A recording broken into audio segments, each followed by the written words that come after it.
Hey, my name is Michaela Jones. In this video, we are going to talk about how bodies are constructed, specifically how society creates gendered bodies. So let's start off by defining sex and gender. People often use these interchangeably and they think they're the same thing, and they do exist together, they do relate to each other, but they're not necessarily the same thing. Sex is your biological body. It's like the body that you were born with, the parts you have, the hormones your body naturally produces. It's your physical body and the biological parts. Gender is a social construct. So gender is what is considered masculine and feminine in a culture. So it varies from culture to culture all around the world, and it's the activities, the things that you are associated with masculinity and femininity, and what makes a person masculine or feminine. So like gender, what is attractive and ideal in a body is also socially constructed.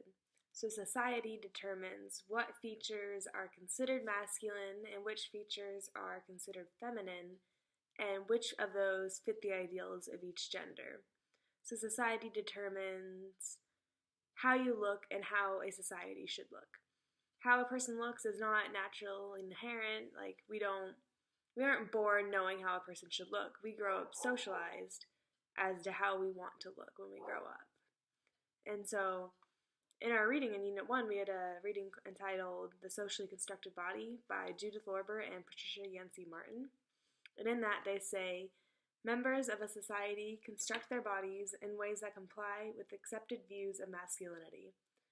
So they're stating that members of a society change their body in order to fit what society tells them their body should be. So, for example, in the US, it's considered more masculine for men to be in really good shape, have really big muscles, but that's not attainable for everyone and it's not realistic for anyone. And for women, it's ideal to be really thin, really slender, but still have big boobs and a big butt, which is also pretty unattainable for all women. But members will try to fit the way that society tells them because that's what they think the ideal body is. So we try to change our bodies in order to fit what society has constructed for us to be. And you can try, but it's different all around the world, and everybody's different. So society creates gendered bodies, and we also create gendered objects. So we assign gendered characteristics to objects that would otherwise be genderless, be neutral. So like clothing, accessories, toys, jewelry. We make all of these things gendered. And so you see it a lot in childhood. It's really prevalent. Like if you look at their clothing, the boys' clothes are dark colors. They're lots of like cars on them, superheroes, stuff like that. And then the girls' clothing is really pink, frilly, light colors, My Little Pony, Hello Kitty. And it's the same way in toy aisles too. The toys, girls are all pink, all Barbies, dolls, things that teach them how to be mothers basically. And then the boys' aisles have like a lot of more action figures, Legos, more action related things. And so you can even see, even with toys, and even creating gendered objects, we're teaching children how to use their bodies along with that, because boys tend to be more outgoing, more open with their body, and we encourage that. And we encourage girls to stay in their space, stay quiet, do quiet activities. We don't encourage them the same way as boys.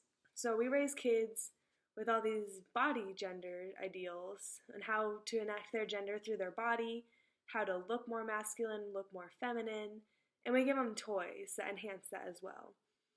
And objects, gender objects, continue into adulthood. It's not like they stop at childhood, because even I've had experience with that. I've been shopping before. I wanted gray Vans, and I went into the mall, went to the Vans store, went to the boys section, and my friend looked at me like, why are you shopping from the boys section? And I had the same look back as, why shouldn't I be shopping in the boys section if I wanted these Vans and they happen to be in the men's section? Is that bad? Does that make the shoe men's versus women's? So you can see in that situation, we create objects to be gendered. We create them to stay to one side, and if you do use an object that's not usually associated with your gender, it does tend to cause a little bit of problems. Also assign sexualities to objects. So if you see somebody wearing clothes a little bit out of their gender, one of the first things people assume is that your sexuality is one way over another, based on what you're wearing. And something I find really funny because it happens to me all the time, which is odd because how do you dress as a sexuality? How do you enact your sexuality through clothing is what I find the weird thing. So I get told on a regular basis that I dress like a lesbian. I don't know. Maybe because I wear beanies in the winter and flannels. I don't know. But I get told on a regular basis that I dress like a lesbian. So it's interesting that we see those things, flannels, beanies, hats, maybe Nikes, because sometimes when I wear my Nikes I get it. And we associate sexualities to these. And especially since I cut my hair short, that's when I started getting the most comments. Like, people would joke with me before, but then I cut my hair. And I think people took it kind of seriously and actually started questioning me. But it's funny because you can see it anywhere, like clothing. If I have flannels and Nikes on, I get asked what my sexuality is all the time. Or I got asked one time if I was a hipster or a lesbian, which is really funny because there's actually a BuzzFeed video entitled "When You Don't Know If She's a Lesbian or a Hipster." And in this video, it's two coworkers looking at a new coworker and trying to determine if she's gay or if she's straight. And they're doing that based on what she's wearing, the things she's doing. So if she's wearing a flannel, she must be gay. She has short nails, she must be gay. And throughout this entire video, they're making those stereotypes. And then she sees her, oh, she's wearing a beanie, she must be gay. So it's interesting that we assign sexuality based on objects as well. So we gender objects, and then if you don't wear the gendered objects associated with your gender, people tend to question your sexuality and question you. So it seems like dressing out of your gender is what causes people to make assumptions about your sexuality or about your personality. And we see this in our article in Unit 1 by Tyler Ford. They are a non-binary person, so they don't associate with male or female.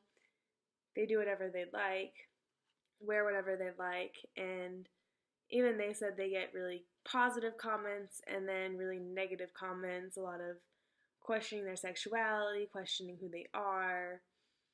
And so dressing out of your gender will cause people to assume things, to talk to you. And we see it in our video, our Get Real video. I think the man's name was Alok. And he even said that people, when they get scared, they categorize people. So they see him and he wears makeup, women's clothing, and they don't know how to categorize him. So they get afraid. So if people can't figure out how to categorize you, if you're a woman wearing men's clothing, they'll assume you're gay because that's easy to associate. That's something that they recognize. So we create these gendered concepts and then we construct them and try to place people in them to make them easier to understand. Even though gender is such a fluid concept, it's really not that simple. I hope that this video helped gender to be a little bit easier to understand as a construct and as something that society creates rather than something that's just natural among humans. I hope that it's easy to understand how we assign characteristics and we assign sexualities to objects, and it's really how society creates it rather than how it naturally is. Thank you. Again, my name is Michaela Jones. Have a good day.